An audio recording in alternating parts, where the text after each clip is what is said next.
Hi ನನ್ನ ಪ್ರೀತಿಯ ವೀಕ್ಷಕರೇ, ಆಯಿಷಾ ಅಡುಗೆ ಮನೆಗೆ ಸ್ವಾಗತ. ವೀಕ್ಷಕರೇ, ಇವತ್ತು ಹೆಲ್ದಿಯಾದ ಒಂದು ರೆಸಿಪಿಯನ್ನು ನಿಮ್ಮೊಂದಿಗೆ ಹಂಚಿಕೊಳ್ಳುತ್ತಿದ್ದೇನೆ. ಈ ರೆಸಿಪಿ ಒಂದು ಸಲ ನೀವು ಟ್ರೈ ಮಾಡಿ ನೋಡಿ. ಹೆಲ್ದಿಯಾದ ರೆಸಿಪಿ, ಬೇಗನೆ ಮಾಡ್ಕೋಬಹುದು ಮತ್ತು ಕಡಿಮೆ ಖರ್ಚಿನಿಂದ ಮಾಡ್ಕೋಬಹುದು. ಬನ್ನಿ ಹಾಗಾದರೆ ಈ ರೆಸಿಪಿ ಹೇಗೆ ಮಾಡೋದು ಅನ್ನೋದನ್ನ ನೋಡೋಣ. ಇಲ್ಲಿ ಮೊದಲಿಗೆ ನಾನು 1 ಕಪ್ಪಷ್ಟು ರಾಗಿಯನ್ನು ತಗೊಂಡಿದ್ದೀನಿ. ರಾಗಿಯನ್ನು 8 ರಿಂದ 10 ಗಂಟೆ ನೆನೆಯಲು ಇಡಬೇಕು. ಚೆನ್ನಾಗಿ ವಾಶ್ ಮಾಡಿ ಇಟ್ಕೊಳ್ಳಿ. ಹಾಗೆ ಇಲ್ಲಿ ಒಂದು ತೆಂಗಿನಕಾಯಿಯನ್ನು ತಗೊಂಡಿದ್ದೀನಿ. ನೋಡಿ, ತೆಂಗಿನಕಾಯಿ ಅರ್ಧ ಹೋಳಷ್ಟು, ನಾನು ಇದು ಚಿಕ್ಕದಾಗಿರೋದ್ರಿಂದ ನಾನು 3/4 ಭಾಗದಷ್ಟು ತೆಂಗಿನಕಾಯಿಯನ್ನು ಕಟ್ ಮಾಡಿ ಹಾಕ್ಕೊಳ್ತಾ ಇದ್ದೀನಿ.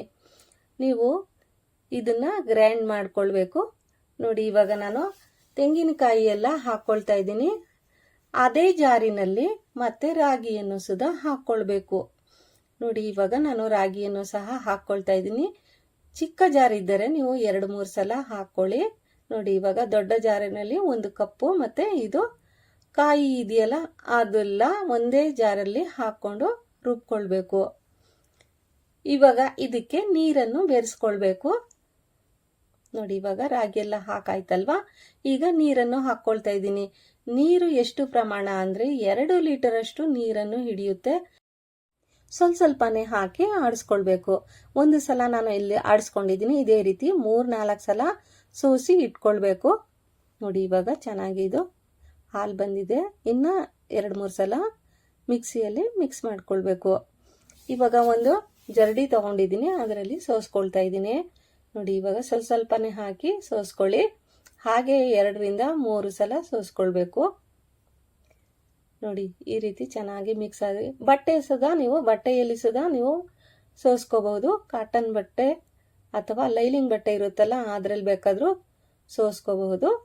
ನೋಡಿ, ಇವಾಗ ಎಲ್ಲ ಮೇಲ್ಗಡೆ ದಪ್ಪ ಇರುವಂತಹ ರಾಗಿದು ಎಲ್ಲ ಮೇಲಿರುತ್ತೆ, ಹಾಲು ಮಾತ್ರ ಕೆಳಗಡೆ ಬಂದಿರುತ್ತೆ. ಇವಾಗ ಮತ್ತೆ ಅದೇ ಹಾಲನ್ನು ಸೋಸ್ಕೊಳ್ತಾ ಇದ್ದೀನಿ. ಬೇರೆ ಜರಡಿಯಲ್ಲಿ ಸೋಸ್ಕೋತಾ ಇದ್ದೀನಲ್ವಾ, ಇದೇ ರೀತಿ 2-3 ಸಲ ಚೆನ್ನಾಗಿ ಸೋಸ್ಕೊಳ್ಬೇಕು. ಬರೀ ಹಾಲು ಮಾತ್ರ ತಗೊಳ್ಬೇಕು. 1 ಕಪ್ ರಾಗಿ ಮತ್ತೆ 1 ಕಪ್ ಅಷ್ಟು ತೆಂಗಿನಕಾಯಿಯನ್ನು ಹಾಕಿ ಸೋಸ್ಕೊಳ್ಬೇಕು.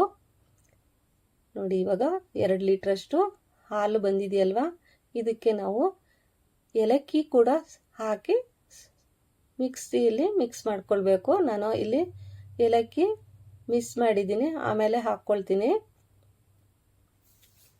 ನೋಡಿ, ಇವಾಗ ಮೇಲ್ಗಡೆ ಸ್ವಲ್ಪನೇ ಸೋಸಿ ಉಳಿದಿರುವಂತಹ ರಾಗಿ ಎಲ್ಲ ಮೇಲ್ಗಡೆ ಬಂದಿದೆ.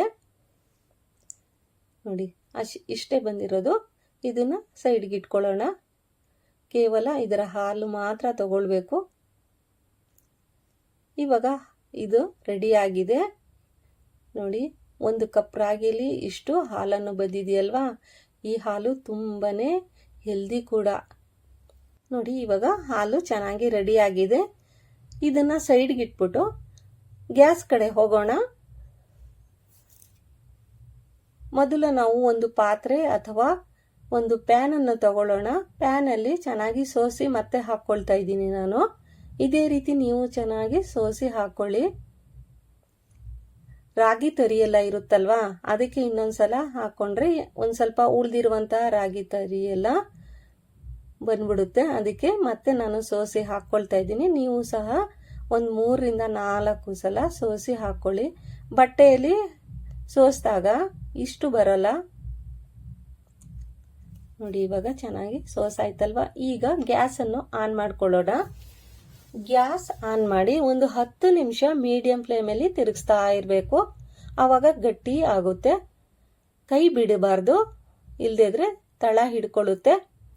ನೋಡಿ, ಇವಾಗ ತಳ ಹಿಡಿತಾ ಇತ್ತಲ್ವಾ. ಇದರಲ್ಲಿ ಹಿಡಿಯಲ್ಲ, ಆದ್ರೆ ಪಾತ್ರೆಯಲ್ಲಿ ಸಿಲ್ವರ್ ಅಥವಾ ಸ್ಟೀಲಲ್ಲಿ ಹಿಡ್ಕೊಳ್ಳುತ್ತೆ. ಇವಾಗ 1 ಕಪ್ಪು ಬೆಲ್ಲವನ್ನು ಹಾಕ್ಕೊಳ್ತಾ ಇದ್ದೀನಿ. ನಿಮಗೆ ಸಿಹಿ ಇನ್ನ ಜಾಸ್ತಿ ಬೇಕು ಅಂದ್ರೆ ಇದು ಕರೆಕ್ಟಾಗಿ ಇದೆ. ನಿಮ್ಗೆ ಜಾಸ್ತಿ ಸಿಹಿ ಬೇಕು ಅಂತಂದ್ರೆ ಸ್ವಲ್ಪ ಇನ್ನ ಹಾಕ್ಕೊಳ್ಬಹುದು ಅಥವಾ ಇಷ್ಟನ್ನೇ ಹಾಕ್ಬಹುದು. ಕ್ವಾಂಟಿಟಿ ಕೂಡ ನೀವು ಜಾಸ್ತಿ ಮಾಡ್ಕೋಬಹುದು. ನಾನು ಇಲ್ಲಿ 1 ಕಪ್ ರಾಗಿ ಮತ್ತೆ 1 ಕಪ್ ಅಷ್ಟು ತೆಂಗಿನಕಾಯಿಯನ್ನು ತಗೊಂಡಿದ್ದೀನಿ. ಹಾಗೆ ನೀವು ಜಾಸ್ತಿ ಬೇಕಾದ್ರೂ ಮಾಡ್ಕೋಬಹುದು. ಇವಾಗ ಚೆನ್ನಾಗಿ ಬೆಲ್ಲ ಎಲ್ಲ ಮಿಕ್ಸ್ ಆಗ್ತಾ ಇದೆಯಲ್ವಾ. ಇದೇ ರೀತಿ ಚೆನ್ನಾಗಿ ಕೈ ಬಿಡದ ಹಾಗೆ ಮಿಕ್ಸ್ ಮಾಡ್ತಾನೆ ಇರಬೇಕು. ಮತ್ತೆ ಇದು 10ರಿಂದ 12 ನಿಮಿಷ ಇದೇ ರೀತಿ ತಿರುಗಿಸ್ತಾ ಬೇಯಿಸ್ಕೊಳ್ಬೇಕು. ಇವಾಗ ಇದು ಚೆನ್ನಾಗಿ ಬೇಯ್ತಾ ಇದಲ್ವಾ, ಇದಕ್ಕೆ ನಾನು ಏಲಕ್ಕಿ ಪುಡಿ ಹಾಕ್ಕೊಳ್ತಾ ಇದ್ದೀನಿ. ಸಕ್ಕರೆಯಲ್ಲಿ ಹಾಕಿ ನಾನು ಮಿಕ್ಸಿಯಲ್ಲಿ ಮಿಕ್ಸ್ ಮಾಡಿ ಒಂದು 4ರಿಂದ 5 ಏಲಕ್ಕಿಯನ್ನು ಹಾಕಿ ಸಿಪ್ಪೆ ಎಲ್ಲ ತೆಗೆದು ಹಾಕ್ಕೊಂಡು ಇದನ್ನ ಹಾಕ್ತಾ ಇದ್ದೀನಿ. ಇವಾಗ ಇದೆಲ್ಲ ಚೆನ್ನಾಗಿ ಮಿಕ್ಸ್ ಆಯ್ತಲ್ವಾ ನೋಡಿ, ಇವಾಗ ಕೊತ ಅಂತ ಬೇಯ್ತಾ ಇದೆ. ಇದೇ ರೀತಿ ಮೀಡಿಯಂ ಫ್ಲೇಮಲ್ಲೇ ಬೇಯಿಸ್ಬೇಕು. ಹೈ ಫ್ಲೇಮ್ ಆದರೆ ನಿಮಗೆ ಕಷ್ಟ ಆಗುತ್ತೆ, ಯಾಕೆಂದರೆ ಕೆಳಗಡೆಯಿಂದ ತಳನೂ ಹಿಡಿತೆ, ಮೇಲ್ಗಡೆಯಿಂದ ಹಾರಲ್ಲ. ಆದರೆ ನಾವು ತಾಳ್ಮೆಯಿಂದ ಬೇಯಿಸ್ತಾ ಇರಬೇಕು. 20 ನಿಮಿಷ ಸಾಕು ಇದನ್ನು ಬೇಯಲು. ನೋಡಿ ಇವಾಗ ಗಟ್ಟಿ ಆಗ್ತಾ ಇದೆ ಅಲ್ವಾ, ಇನ್ನ ಇದು ರಿಬ್ಬನ್ ಥರ ಬರ್ತಾ ಇದೆ. ಇವಾಗ ಇನ್ನ ಒಂದು 7ರಿಂದ 8 ನಿಮಿಷ ಬೇಯಿಸ್ಬೇಕು. ಇವಾಗ ಇದಕ್ಕೆ 2 ಟೀ ಸ್ಪೂನ್ ಅಷ್ಟು ತುಪ್ಪವನ್ನು ಹಾಕ್ಕೊಳ್ತಾ ಇದ್ದೀನಿ. ಮನೆ ತುಪ್ಪ ಅಂದರೆ ಬೆಣ್ಣೆಯಲ್ಲಿ ಮಾಡುವಂತಹ ತುಪ್ಪ. ಈ ಫ್ಲೇವರು ತುಂಬಾನೇ ಚೆನ್ನಾಗಿರುತ್ತೆ. ನಿಮ್ಮ ಹತ್ರ ಅಂಗಡಿ ತುಪ್ಪ ಬೇಕಾದರೂ ಹಾಕ್ಕೊಳ್ಬಹುದು, ಇಲ್ಲದೇ ಇದ್ರೆ ಮನೆಯಲ್ಲಿ ತುಪ್ಪ ಇರುವಂತಹ ತುಪ್ಪ ಹಾಕಿ. ಇದು ಶೈನಿನೂ ಬರುತ್ತೆ ಮತ್ತು ತುಂಬ ಟೇಸ್ಟಿ ಕೂಡ ಬರುತ್ತೆ. ಅದೇ ಟೇಸ್ಟಾಗಿ ತುಪ್ಪದ ಟೇಸ್ಟೇ ಬರ್ತಾ ಇರುತ್ತೆ. ನೋಡಿ ಇವಾಗ ಚೆನ್ನಾಗಿ ಮಿಕ್ಸ್ ಆಯ್ತಲ್ವಾ, ಇದೇ ರೀತಿ ಮಿಕ್ಸ್ ಮಾಡಿ ಒಂದು 5ರಿಂದ 6 ನಿಮಿಷ ಮತ್ತೆ ಬೇಯಿಸ್ಬೇಕು. ಫ್ಲೇಮು ಯಾವಾಗಲೂ ಮೀಡಿಯಮಲ್ಲೇ ಇರಬೇಕು. ನೋಡಿ ಇವಾಗ ರಿಬ್ಬನ್ ಥರ ಬರ್ತಾ ಇದೆಯಲ್ವಾ, ಒಂದು ಬೌಲಲ್ಲಿ ಸ್ವಲ್ಪ ನೀರನ್ನು ತಗೊಂಡು ಚೆಕ್ ಮಾಡ್ಕೊಳ್ಳಿ. ಆವಾಗ ಇದು ಚೆನ್ನಾಗಿ ಬೆಂದಿದೆ ಅಂತ ನಾನು ಇವಾಗ ತೋರಿಸ್ತೀನಿ. ನೋಡಿ, ಒಂದು ಬೌಲ್ ತಗೊಳ್ತೀನಿ. ಆ ಬೌಲಲ್ಲಿ ಸ್ವಲ್ಪ ನೀರನ್ನು ಹಾಕಿದಾಗ ಇದು ಚೆನ್ನಾಗಿ ನೋಡಿ ಇವಾಗ ತಗೊಂಡೆ ಅಲ್ವಾ, ಇದಕ್ಕೆ ನಾನು ಹಾಕ್ತೀನಿ ಮಿಶ್ರಣ. ನೋಡಿ ಹರಡ್ತಾ ಇಲ್ಲ, ಅಲ್ಲೇ ಎಲ್ಲಿ ಹಾಕಿದ್ದೀವಿ ನಾವು ಅಲ್ಲೇ ಇದೆ ನೋಡಿ, ಅಂಟ್ಕೊಳ್ಳಲ್ಲ. ಇವಾಗ ಇದು ರೆಡಿ ಆಗ್ತಾ ಇದೆ ಅಂತ ಒಂದು 3 ನಿಮಿಷ ಮತ್ತೆ ಇದನ್ನು ಬೇಯಿಸಿದ್ರೆ ಸಾಕು. ಇದು ರೆಡಿ ಆಯಿತು. ತುಂಬಾ ಸುಲಭ, ಆದರೆ ತುಂಬ ಹೆಲ್ದಿ. ಈ ರೆಸಿಪಿ ನೀವು ಒಂದ್ಸಲ ಟ್ರೈ ಮಾಡಿ ನೋಡಿ ವೀಕ್ಷಕರೇ. ಟ್ರೈ ಮಾಡಿ ಮತ್ತು ಕಮೆಂಟ್ ಸೆಕ್ಷನಲ್ಲಿ ಯಾವ ರೀತಿ ಬಂದಿದೆ ಅಂತ ಹೇಳಿ. ಇವಾಗ ನಾನು ಒಂದು ತಟ್ಟೆಯಲ್ಲಿ ಸ್ವಲ್ಪ ತುಪ್ಪವನ್ನು ಹಾಕ್ಕೊಳ್ತಾ ಇದ್ದೀನಿ. ಹಾಕ್ಕೊಂಡು ಇದನ್ನು ಮಿಶ್ರಣವನ್ನು ಇದರಲ್ಲಿ ಸೇರಿಸ್ತಾ ಇದ್ದೀನಿ. ವೀಕ್ಷಕರೇ, ವಿಡಿಯೋ ಇಷ್ಟ ಆಗ್ತಾ ಇದೆ ಅಲ್ವಾ? ಇಷ್ಟ ಆದರೆ ಒಂದು ಲೈಕ್ ಕೊಡಿ. ಮತ್ತು ಆಯಿಷಾ ಅಡುಗೆ ಮನೆಗೆ ಸಬ್ಸ್ಕ್ರೈಬ್ ಮಾಡ್ಕೊಂಡಿಲ್ಲ ಅಂದರೆ ಸಬ್ಸ್ಕ್ರೈಬ್ ಮಾಡ್ಕೊಳ್ಳಿ. ಇವಾಗ ಸ್ವಲ್ಪ ಗಸಗಸೆಯನ್ನು ಹಾಕಿ ನಾನು ತಣ್ಣಗಾಗಲು ಒಂದು 3/4 ಗಂಟೆ ಬಿಟ್ಟಿದೆ. ನೋಡಿ ಇವಾಗ ಕಟ್ ಮಾಡಿ ತೋರಿಸ್ತೀನಿ.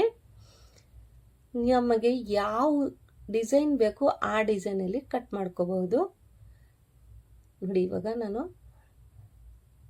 ತ್ರಿಭುಜಾಕಾರದಲ್ಲಿ ನಾನು ಕಟ್ ಮಾಡ್ಕೊಳ್ತೀನಿ ಅರ್ಧ, ಹಾಗೆ ಇನ್ನು ಅರ್ಧ ಬೇರೆ ಡಿಸೈನಲ್ಲಿ ಕಟ್ ಮಾಡ್ಕೊಳ್ತೀನಿ. ನೋಡಿ ಎಷ್ಟು ಚೆನ್ನಾಗಿ ಕಟ್ಟಿಂಗ್ಸ್ ಬರ್ತಾ ಇದೆ ನೋಡಿ, ಒಂದೊಂದು ಪೀಸು ಸಹ ಕರೆಕ್ಟಾಗಿ ನೀಟಾಗಿ ಬರ್ತಾ ಇದೆ. ಇದು ಒಂದು ವಾರ ಬೇಕಾದರೂ ಇಟ್ಟು ತಿನ್ಬೋದು. ನಾನು ಇಲ್ಲಿ ಒಂದು ರೌಂಡು ಕಟರಿಂದ ಕಟ್ ಮಾಡ್ಕೊಳ್ತಾ ಇದ್ದೀನಿ.